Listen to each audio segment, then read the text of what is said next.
Bismillahirrahmanirrahim. Alhamdulillahi rabbil alamin. Wa bihi nasta'in ala umuri dunya waddin. Wa sallallahu ala Muhammad wa alihi at-tayyibin at-tahirin. Saudara sekalian, kita melanjutkan pembahasan kita tentang surah Yasin yang belum selesai ya. Nanti kemudian apakah nanti dilanjutkan pada surah-surah tertentu ataukah kita akan melakukan kajian tafsir maudhu'i, yaitu tafsir tematis. Mungkin kita akan buat susunan nanti setelah kita kajian surah Yasin ini selesai, karena kalau seingat saya tinggal beberapa ayat saja. Saya dulu pernah diingatkan oleh guru saya kalau membaca kitab itu harus selesai, jangan sampai membaca sebuah kitab tidak selesai. Itu biasanya akan menyebabkan hal-hal yang lainnya juga tidak selesai. Nah, oleh karena itu saya akan mengkaji tentang surat Yasin ini sampai selesai, sehingga nanti kita akan pindah ke kajian yang lainnya juga sampai selesai. Oke, saudara sekalian, saya masih ingat kita sampai pada ayat 63 dan kita akan mengkaji sampai pada ayat 66 saja atau 68 dan seterusnya. Dalam ayat ini Allah Subhanahu wa taala berfirman, hadhihi jahannamul lati kuntum tu'adun islauha al-yawma bima kuntum takfurun al-yawma nahtimu ala afwahihim wa tukallimuna aydihim wa tashhadu arjuluhum bima kanu yaksibun. Ayat yang pertama, Allah Subhanahu wa taala berbicara tentang taubih atau cacian dan cercaan terhadap orang-orang yang tidak beriman kepada Allah Subhanahu wa taala ketika diturunkan kepada mereka nabi-nabi, pemberi peringatan, kekasih-kekasih Allah Subhanahu wa taala. Oleh karena itu ayat ini mengatakan hadhihi jahannamul lati kuntum tu'adun. Ini adalah api neraka yang dulu yang pernah yang dijanjikan untuk kalian semua. Ketika kalian ini mengingkari peringatan Nabi, maka inilah neraka yang akan kalian tempati. Kemudian ayat berikutnya Allah mengatakan islauhal yauma bima kuntum takfurun. Karena kalian tidak memperdulikan dengan peringatan para nabi dan para walinya Allah Subhanahu wa taala, maka kemudian masuklah kalian hari ini ke dalam nerakanya Allah. Kata shola islauha itu berasal dari kata shola yasla.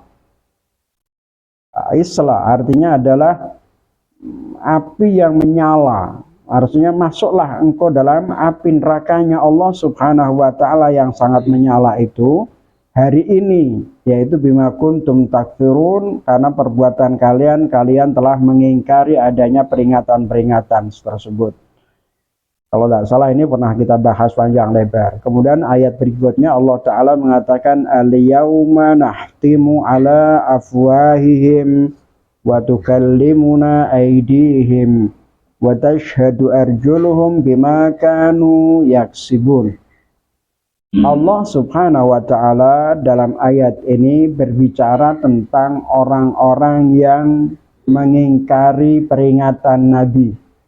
Di hari akhirat nanti ketika mereka dimintai pertanggungjawaban di hadapan Allah Subhanahu wa taala, biasanya orang ketika dimintai pertanggungjawaban itu pasti ada hak untuk membela diri. Orang akan membela diri, seperti orang misalnya dituduh menjadi korupsi atau koruptor, maka dia mau tidak mau dia harus membela diri. Dia akan ngomong dengan berbagai alasan, macam-macam, dengan berbagai aktivitas yang dia lakukan sebagai bentuk untuk mempertahankan bahwa dirinya tidak bersalah. Tetapi di akhirat nanti Allah Subhanahu wa ta'ala tidak lagi menginterogasi orang melalui lisan mereka. Allah Subhanahu wa ta'ala dalam ayat ini berbicara tentang ketika Allah menginterogasi tentang perbuatan manusia, bukan lisannya yang memberikan jawaban. Bahkan lisan yang mereka miliki sebagai upaya untuk, sebagai alat untuk berbicara, ditutup sama Allah Ta'ala, dibisukan oleh Allah Subhanahu wa Ta'ala. Lalu bagaimana? Menariknya, Allah Subhanahu wa Ta'ala menginterogasi orang itu. Yang diinterogasi siapa? Anggota tubuh manusia. Anggota tubuh manusialah yang akan diinterogasi oleh Allah Subhanahu wa Ta'ala. Tangannya, tubuhnya, kulitnya, tulangnya, semua anggota tubuh manusia akan diinterogasi oleh Allah Subhanahu wa Ta'ala. Ini sesuatu yang sangat luar biasa. Biasanya kesaksian itu minta kesaksian orang lain agar orang lain memberikan kesaksian fulan salah ataukah tidak. Hanya disebut syahadah. Kesaksian itu biasanya diminta dari orang lain untuk memberikan kesaksian kepada orang yang berbuat salah. Tetapi di akhirat nanti Allah Subhanahu wa Ta'ala menginterogasi orang dan minta kesaksian bukan pada orang lain, tetapi anggota tubuh manusia itu sendiri. Anda bisa bayangkan, anggota tubuhmu lah yang dimintai kesaksian. Ucapanmu, perbuatanmu, banyak ayat yang menjelaskan semacam itu. Jadi kesaksian yang diminta oleh Allah Subhanahu wa Ta'ala adalah bagian dari tubuh manusia itu sendiri. Dengan demikian, maka dia tidak akan pernah bisa berbohong sama sekali. Kata Allah, al-yauma nahtimu ala afwahihim. Hari ini mulut mereka kami tutup, kata Allah. Khatam, ditutup, tidak mampu berbicara. Wa tukallimuna aydihim. Tangan-tangan mereka yang berbicara kepada kami. Wa tashhadu arjuluhum. Kaki-kaki mereka yang memberikan kesaksian kepada kami. Bima kanu yaksibun. Atas apa atau dengan apa yang mereka perbuat sebelumnya. Semua anggota tubuh memberikan kesaksian pada kita. Anda bayangkan, kalau kita sekarang ini di pengadilan, kalau kita sekarang menyaksikan apa yang diucapkan orang, kita bingung mana yang benar, mana yang salah, sampai-sampai bingung. Tadi sudah saya katakan bahwa ketika kita membaca medsos, itu kebenaran tidak pernah ketemu sama sekali. Semuanya mengklaim ini, semuanya tidak pernah jelas. Tidak pernah jelas. Masing-masing punya alasannya dengan sendiri. Tetapi kita di akhirat nanti, kita tidak akan pernah bisa lewat dari interogasi Allah Subhanahu wa Ta'ala. Karena ketika diinterogasi, yang berbicara bukanlah lisan kita, tetapi yang berbicara adalah anggota tubuh kita. Makanya sebagian sampai di dalam ayat yang lainnya, dalam surah yang lain, Allah Subhanahu wa Ta'ala menceritakan bahwa saat itu banyak orang yang protes, kenapa kalian memberikan kesaksian kepada kami? Jadi orang ini lisannya protes kepada anggota tubuhnya. Kenapa kalian? Protes pada tangannya, protes pada kakinya, protes kepada telinganya. Kenapa kalian memberikan kesaksian kepada kami? Seluruh anggota tubuh itu mengatakan apa? Antaqanallahu allazi antaqa kulla syai'. Kami diberikan cara untuk berbicara oleh Allah Ta'ala yang membuat segala sesuatu berbicara. Jadi yang diinterogasi kita, tetapi yang jawab adalah anggota tubuh kita. Tangan kita, telinga kita, mata kita, semua. Jadi Anda tidak akan pernah bisa lepas daripada pertanggungjawaban di hadapan Allah Subhanahu wa Ta'ala.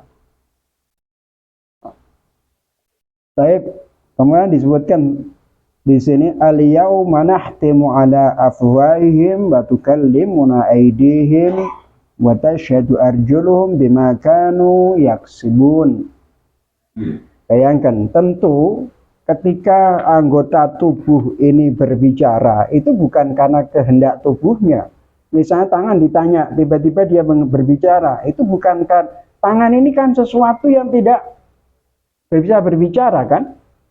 Dia tidak bisa berbicara karena dia tidak memiliki keinginan. Tangan itu sebenarnya tidak memiliki keinginan. Berarti ketika dia bicara karena Allah Subhanahu wa taala yang membuat dia berbicara. Maka disebut na'am. Fa fi dzalikal yaum la takunu a'dha'ul insan tau'a iradatihi wa muyulihi. Seluruh anggota tubuh manusia saat itu dia berbicara, memberikan kesaksian itu bukan karena keinginan mereka sendiri, bukan karena keinginan tubuh kita sendiri. Fahiya bi ajma'iha tatakhalla an imtithali amrihi wa tastalimu li amrillahi subhanahu wa ta'ala. Seluruh anggota tubuh manusia cuman sekedar mengikuti perintahnya Allah dan tunduk pada apa yang diperintahkan Allah subhanahu wa ta'ala. Walladzi antaqa kulla syai'. Dialah Allah yang membuat segala sesuatu bisa berbicara. Kemudian kata Syekh Makarim Shirazi, wa ya laha min mahkamatin ajibatin tilkal mahkamah allati syuhuduha nafsu a'dha'il insan. Sungguh ini pengadilan yang sangat aneh, karena pengadilan itu saksinya adalah anggota tubuh manusia sendiri. Manusia diajukan di sebuah pengadilan, tetapi yang menjadi saksi bukan orang lain. Ingat, ketika kita dihadapkan oleh Allah Ta'ala di pengadilannya Allah Subhanahu wa Ta'ala, Allah tidak minta kesaksian seperti kita. Kalau di sini kan kalau ada orang mati kan diminta kesaksian kah? Apakah jenengan tahu bahwa mereka ini meninggal baik, orang baik atau tidak? Kita mengatakan baik. Kenapa? Karena memang kita menyaksikan yang lahiriahnya. Kita menyaksikan orang ini yang kita ketahui adalah baik. Amma di luar yang kita ketahui kita tidak tahu. Makanya di dalam doa janazah atau sholat janazah itu, dalam sholat janazah salah satu diantaranya Allahumma inna la na'lamu minhu illa khaira wa anta a'lamu bihi minna. Ya Allah, aku tidak pernah melihat, tidak mengetahui darinya kecuali kebaikan, dan engkau yang lebih tahu. Karena kita tidak melihat orang itu kecuali kebaikan, ya sudah, itulah yang kita berikan kesaksian. Baik apa enggak? Baik. Karena memang kita lihat dia tidak pernah nyakiti saya, dia tidak pernah berurusan dengan saya, dia tidak pernah melakukan apapun. Itu kata Rasul dalam riwayat, karena kalian memberikan kesaksian, maka aku menetapkan dia adalah sebagai orang yang baik, kata Allah dalam haditsul qudsi. Tetapi dalam riwayat-riwayat yang lainnya itu Allahumma inna la na'lamu minhu illa khaira. Allahumma inna hadha musajja quddamak qad nazala bik wa anta khairu manzulin bih. Allahumma inna la na'lamu minhu illa khaira wa anta a'lamu bihi minna. Itu doa di dalam salat jenazah. Nah, nanti kalian di hadapan Allah, kita semua, terutama mereka yang tidak beriman kepada Allah Ta'ala, itu kita diajukan di sebuah mahkamah, di depan pengadilan, dan kemudian disidang oleh Allah, tapi saksi-saksinya adalah anggota tubuh kita. Wa ya laha min mahkamatin ajibatin tilkal mahkamah allati syuhuduha nafsu a'dha'il insan tilkal a'dha'ul lati kanatil wasail li'irtikabil ma'asi wadhunub.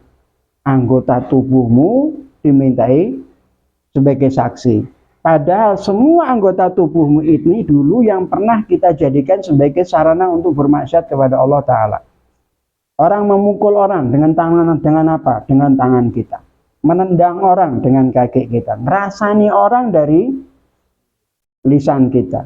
Dengar hal sesuatu orang yang hibah melalui telinga kita. Telinga kita, mata kita, tangan kita, kaki kita, bahkan perasaan hati kita pun akan dimintai pertanggungjawaban di hadapan Allah Subhanahu wa Ta'ala. Akan memberikan kesaksian. Di dalam Al-Quran itu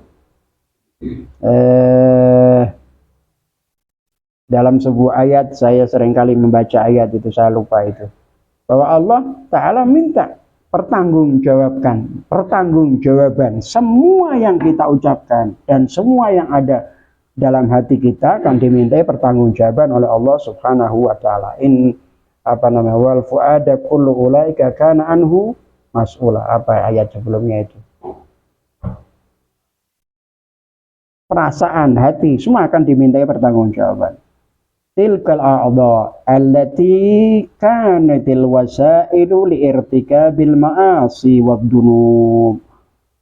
Ini tubuhmu sebagai sarana untuk maksiat, jadi tidak akan ada yang berbohong. Tanganmu tidak akan berbohong, mulutmu matamu tidak akan berbohong, telingamu tidak akan berbohong, hatimu juga tidak akan berbohong, kaki kita juga tidak akan berbohong.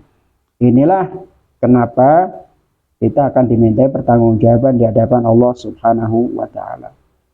Wa yahtamilu an takuna syahadatul a'dha bisababin annal mujrimina hinama yarawna bi annahum sayaslawna jahannama jazaa'a a'malihim yamiluna ila inkari martakabu dhannan minhum annahu yumkinul iflat bi ihfa'il haqa'i wal inkar.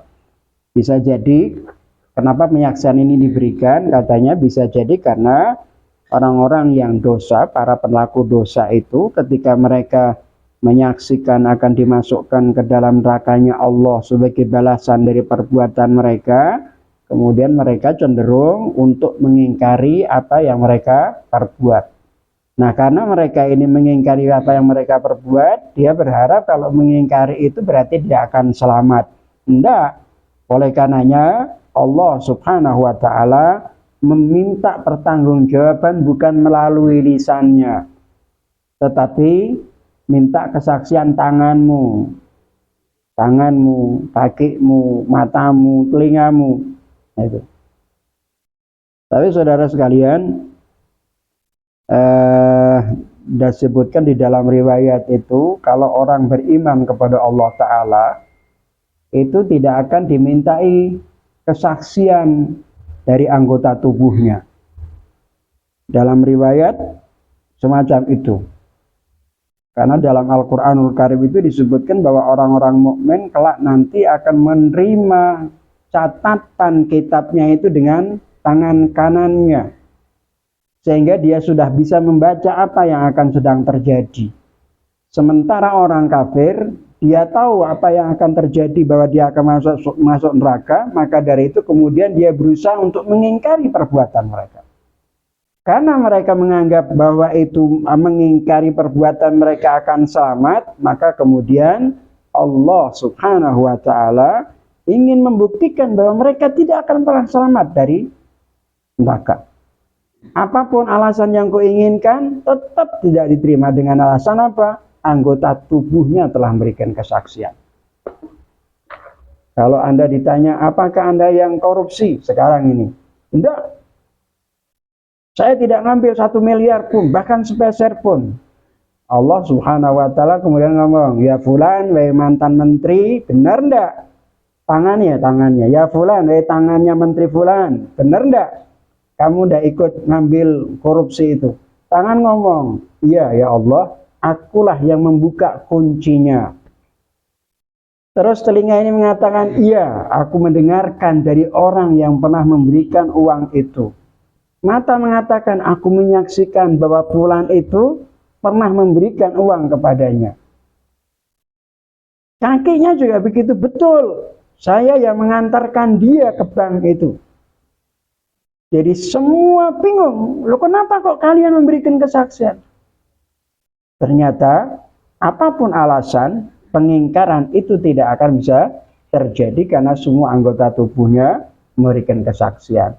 Jadi korupsi sekarang bisa bebas karena memang kita tidak bisa membuktikan, tapi di akhirat nanti mereka tidak akan pernah bisa menghindar dari siksaannya Allah Subhanahu wa taala. Makanya disebutkan Maka disebutkan yamiluna ila inkari martakabu dhannan minhum annahu yumkinul iflatu bi ihfa'il haqa'iq wal inkar. Dia ingin bisa menghapus semua data-data itu dengan mengingkarinya. Tidak bisa.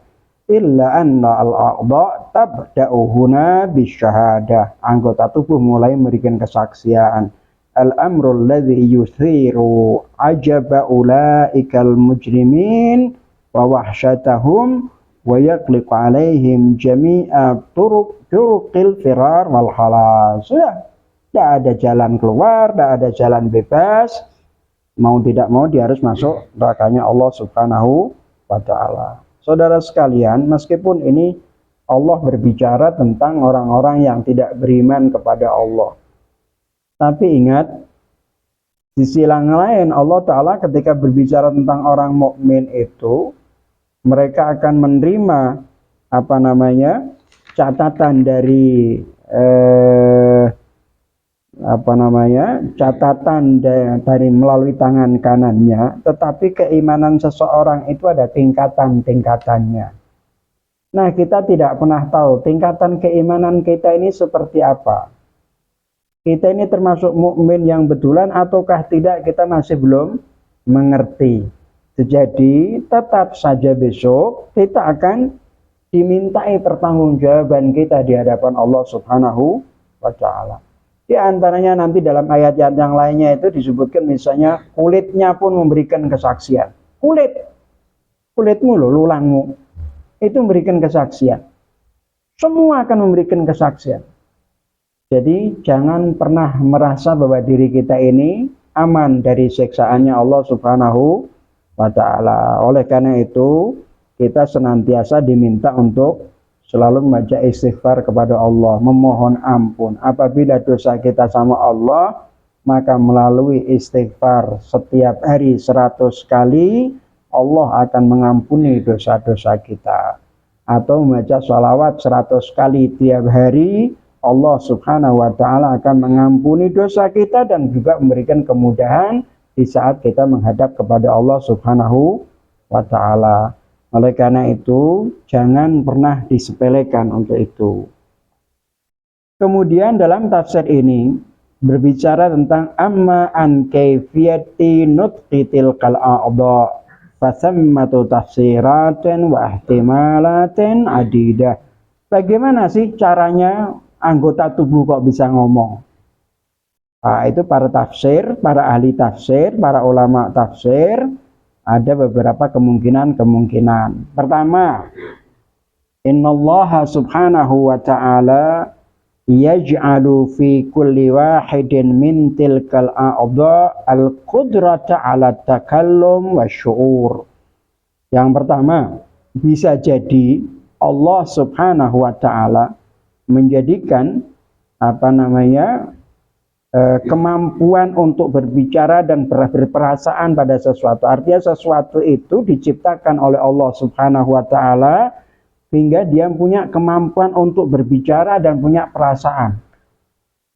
Sama seperti ketika Allah Subhanahu wa ta'ala menemui Nabi Musa alaihissalatu wassalam di Gunung Sina.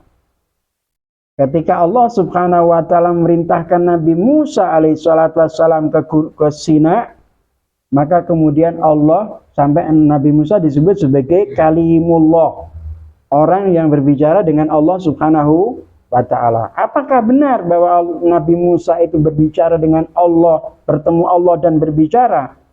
Bagaimana caranya Musa alaihissalatu wassalam berbicara dengan Allah Subhanahu wa ta'ala? Para ahli tafsir mengatakan Allah menjadikan pembicaraan itu pada pohon. Jadi yang berbicara itu adalah pohon. Karena Allah Subhanahu wa ta'ala menciptakan omongan itu pada sesuatu tersebut. Sama seperti anggota tubuh ini sebenarnya tidak bisa berbicara. Tetapi Allah Subhanahu wa ta'ala menciptakan omongan pada anggota tubuh. Sehingga tubuh itu kemudian bisa berbicara. Paham ya? Seperti Nabi Musa berbicara dengan Allah. Bukan Allahnya yang bicara. Karena kalau Allah yang berbicara dengan kalimat dan lain sebagainya itu disebut muhdats. tetapi Allah menciptakan omongan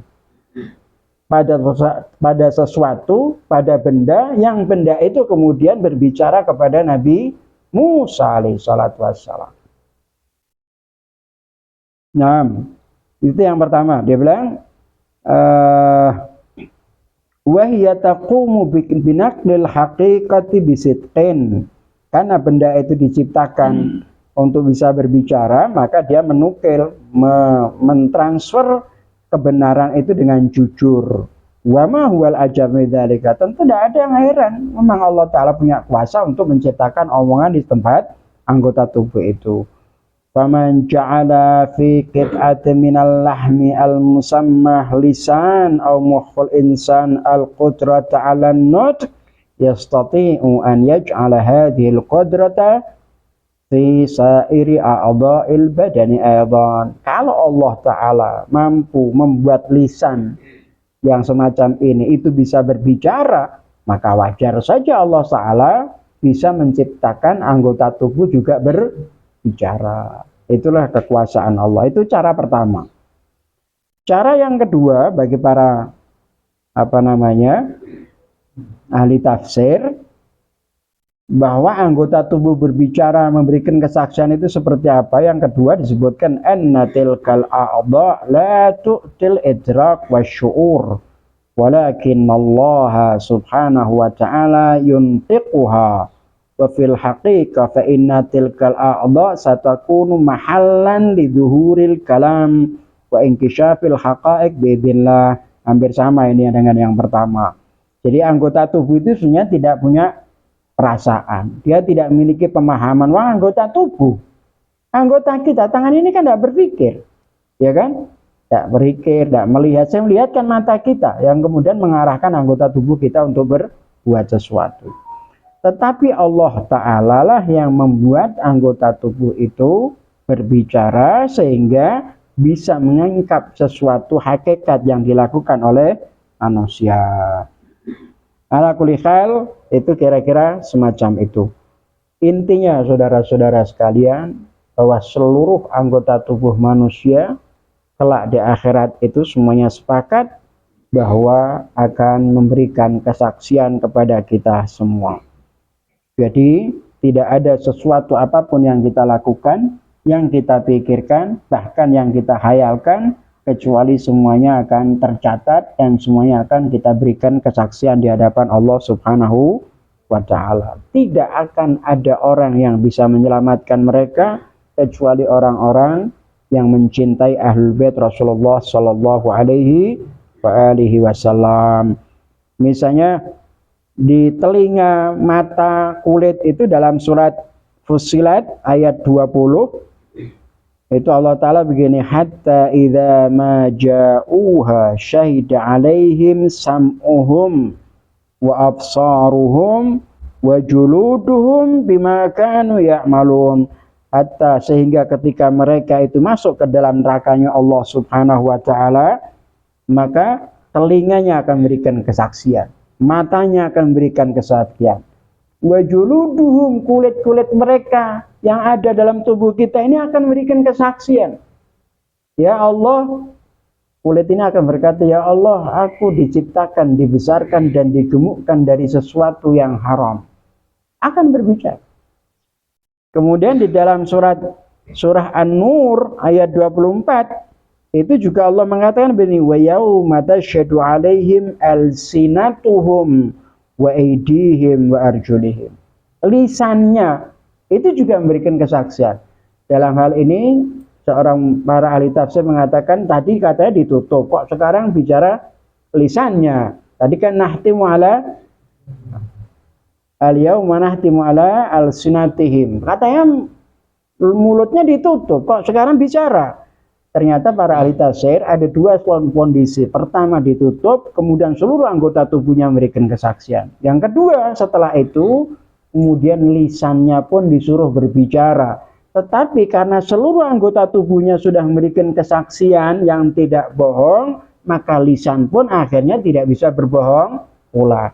Dia memberikan, makanya disebutkan yauma tasyhadu alaihim alsinatuhum wa aydihim wa arjuluhum bima kanu ya'malun. Mulutnya memberikan kesaksian karena semua anggota tubuh sudah memberikan kesaksian. Saiki nek kowe diajukan dituduh orang mencuri mangga. Terus kamu ngomong enggak. Mulutmu pertama kali ngomong tidak. Tetapi kemudian Allah Subhanahu wa taala menutup mulutmu. Anakmu sing mojak memberikan kesaksian kabeh. Enggak, memang bapak yang nyuri. Enggak, memang ini semua. Terus ketika kau disuruh bicara, kira-kira kau akan mengelak? Keluargamu sudah memberikan kesaksian dan mereka menyatakan bahwa kau pencuri. Manggane tonggo lagi. Mau lempar nganggo batu. Ketika Anda berbicara, tetap pembicaraan adalah pembicaraan yang jujur karena sudah ada hal-hal yang membuktikan itu. Jadi yang pertama, dia akan berbohong, tetapi kemudian seluruh anggota tubuhnya menyaksikan kebenaran, dan ketika dia berbicara, maka dia tetap harus mengikuti apa yang menjadi kesaksian dari seluruh anggota tubuh. Saudara sekalian, saya ingin mengakhiri ini, dan insya Allah nanti kita akan lanjutkan, bahwa kita semua tidak akan pernah lepas daripada pertanggungjawaban di hadapan Allah Subhanahu wa taala. Hidup ini sesaat, hidup ini ada waktunya, hidup ini tidak akan selamanya. Dan karena hidup ini tidak akan selamanya, maka kita mesti harus mencari sesuatu yang terbaik untuk mengakhiri hidup kita ini.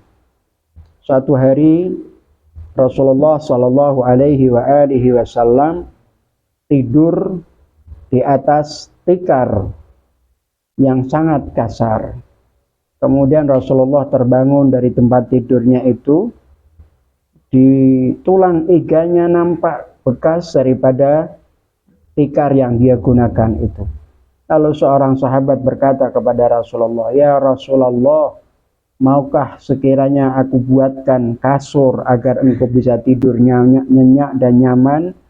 Kata Rasulullah mengatakan, "Mali walid dunya, ana fid dunya karakibin tahta karakibin istadalla tahta syajaratin thumma raha wa tarakaha." Kata Rasulullah, apa hubunganku dengan kehidupan dunia ini? Aku di dunia ini ibarat orang yang sedang berteduh, ibarat orang musafir yang sedang berteduh di bawah pohon. Ketika dia beristirahat, maka kemudian setelah itu dia akan pergi dan meninggalkan pohon itu. Artinya apa yang disampaikan Rasulullah, hidup ini tidak akan pernah abadi. Kamu di sini ini, kita semua di sini ini ibarat orang perjalanan, dan memang benar kita adalah seorang musafir. Kita ini hidup ini adalah musafir kemana? Kepada Allah Subhanahu wa ta'ala. Kita ini berasal dari Allah untuk menuju kepada Allah Subhanahu wa ta'ala. Inna lillah wa inna ilaihi raji'un. Kita dari Allah kembali kepada Allah. Kita dalam perjalanan sekarang ini. Nah, dalam perjalanan ini apa yang harus kita siapkan? Jangan sampai ketika sampai pada tujuan kita dimintai pertanggungjawaban oleh Allah dan semua anggota tubuh kita memberikan kesaksian dengan keburukan-keburukan itu. Imma kita sampai pada tujuan, wa imma kita akan tidak sampai kepada tujuan. Kematian itulah yang akan menentukan posisi kita. Kematian itulah yang akan menentukan. Anda boleh terhormat di dunia, tapi kematian itu akan menentukan dirimu. Orang menghormati kamu, mencium tanganmu, menghargai kamu, mengangkat-ngangkat kamu. Karena keilmuan, karena ini. Tetapi kematian itulah yang menentukan nasibmu. Hanya Allah Subhanahu wa ta'ala. Bisa jadi orang yang dihormati setelah kematiannya, bisa jadi orang itu orang yang jauh dari Allah Subhanahu wa ta'ala. Makanya kita ini diminta untuk membaca doa namanya doa ul-adilah. Doa ul-adilah itu doa yang agar kita kalau mati nanti tetap di dalam agamanya Allah Subhanahu wa ta'ala. Ada sebuah kisah yang disampaikan oleh Abu Iyad, Fudail ibnu Iyad. Dia seorang ulama, dia punya kawan yang sedang sakit, bisakaratil maut. Kemudian dibacakan surat Yasin. Tiba-tiba orang yang dibacakan ini orang alim loh, yang mau meninggal ini orang alim. Tiba-tiba dia bilang, tidak usah kau bacakan surat ini. Sudahlah, jangan kau bacakan. Kaget, dia berhenti, tidak membaca surat Yasin. Karena di dalam riwayat orang yang sakaratul maut disunahkan untuk dibacakan surat Yasin. Ketika dibacakan surat Yasin itu, dia mengatakan jangan, hentikan, jangan kau baca surat ini. Kemudian Fudail ibn Iyad itu pun menghentikan bacaannya. Karena ini temannya, maka kemudian diajari untuk mengucapkan la ilaha illallah. Karena Rasulullah mengatakan apa? Man kana akhiru kalamihi la ilaha illallah dakhalal jannah. Orang yang akhir hayatnya dia mengucapkan la ilaha illallah, maka dia masuk surga. Orang ini mengatakan aku tidak percaya ini semua. Sampai kemudian meninggal dunia. Fudail ibnu Iyad itu bingung. Ini orang alim, tetapi kok berubah di akhir hayatnya. Orang yang ahli ibadah, tetapi di akhir hayatnya dia berubah. Dalam suatu hari, ketika dia tertidur di waktu malam, dia mimpi berjumpa dengan kawannya ini. Ditanya, kenapa engkau melakukan itu? Dia bilang, aku tidak percaya kepada Allah Subhanahu wa ta'ala. Aku tidak mengimani keberadaan Allah Subhanahu wa ta'ala. Jadi bisa jadi kita ini awalnya tulus, tetapi bisa jadi di akhir hayat kita kemudian berubah. Oleh karenanya kita diminta untuk selalu membaca doa namanya doaul adilah. Doa yang agar kita ini nanti di akhir hayat kita tidak berubah. Allahumma tsabbit qalbi ala dinik. Di antaranya ada doa-doa khusus namanya doaul adilah. Sekali lagi saudara sekalian, urip iki cuman sesaat, hidup kita ini cuman sesaat, maka jadikanlah akhir kita sebagai akhir yang terbaik. Kita tidak pernah tahu, tetapi pasti kita akan mengakhiri hidup kita ini karena Allah mesti akan menghendaki itu. Wallahu a'lam bishawab. Walhamdulillahirabbil alamin wa sallallahu ala Muhammad wa alihi at-tahirin.